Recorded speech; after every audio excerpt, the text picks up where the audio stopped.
Hello everyone, আসসালামু আলাইকুম।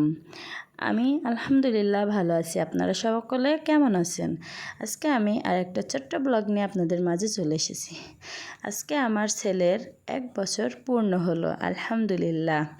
সেই উপলক্ষে কিছু রান্না বান্না আর আমরা কিভাবে ঘরোয়াভাবে আমার ছেলের জন্মদিনটা পালন করলাম সেটাই আপনাদের দেখাবো।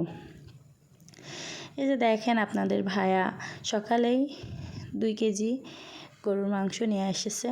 আমি মাংসটা রান্না করে নেব। আর এটা জন্মদিনটা পালন করা ইসলামের দৃষ্টিতে ঠিক না, এই কারণে আমরা খুব বেশি আয়োজন না করে ঘরোয়াভাবে বাসার মানুষ ঘরোয়াভাবে জন্মদিনটা পালন করলাম। এই যে আমি সব মশলা দিয়ে মাংসটা রান্না করব। এই যে মশলাগুলো দিয়ে আমি সুন্দরভাবে কষিয়ে নিচ্ছি এবং আমি এখানে গরুর মাংস রান্না করব আর চুই ঝাল দিয়ে। এই যে আমি চুই ঝালগুলো কেটে নিয়েছি এবং মশলার ভিতরে দিয়ে দিচ্ছি।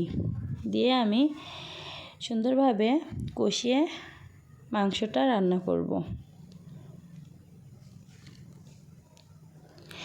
আর আমার ছেলেটা 1 বছর পূর্ণ হলো। সে খুবই বেশি অসুস্থ থাকে। আপনারা একটু দোয়া করবেন যাতে আমার ছেলেটা ভালো থাকে। তার মাঝে মাঝেই ঠান্ডা জ্বর হয় শুধু, তারপরেও আলহামদুলিল্লাহ অনেক ভালো আছি। আপনারা দোয়া করবেন আমার বাবাইটার জন্য, যাতে সে সুস্থ থাকে, ভালো থাকে এবং একটা ভালো মানুষ হয়ে উঠতে পারে। সেই দোয়াটাই আপনারা করবেন।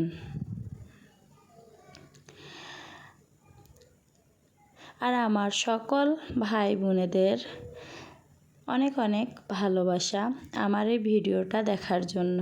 আমার এই ভিডিওটা যারা দেখছেন তারা অবশ্যই আমার ছেলেটার জন্য দোয়া করবেন, যাতে আমার ছেলেটা সুস্থ থাকে, এবং আমার মেয়েটার জন্যও দোয়া করবেন।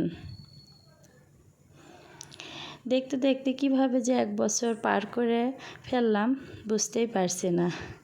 এখনও মনে হচ্ছে এই তো সবেমাত্র হয়েছে, কিন্তু দেখেন দেখতে দেখতে 1 বছর পার হয়ে গেল।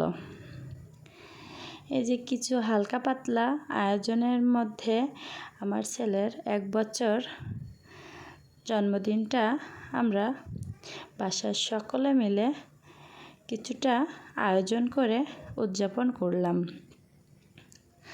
আলহামদুলিল্লাহ, আমরা সব সময় হালকা পাতলার ভিতরে খুশি থাকার চেষ্টা করি।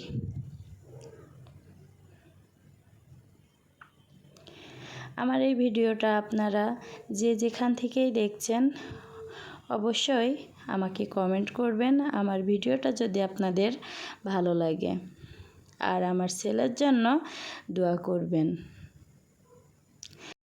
আর এই যে আমরা সন্ধ্যাবেলা কিছু হালকা পাতলা আয়োজন করে আমার ছেলের জন্মদিনের কেকটা কাটা হলো, সেটাই আমি আপনাদের সাথে শেয়ার করব।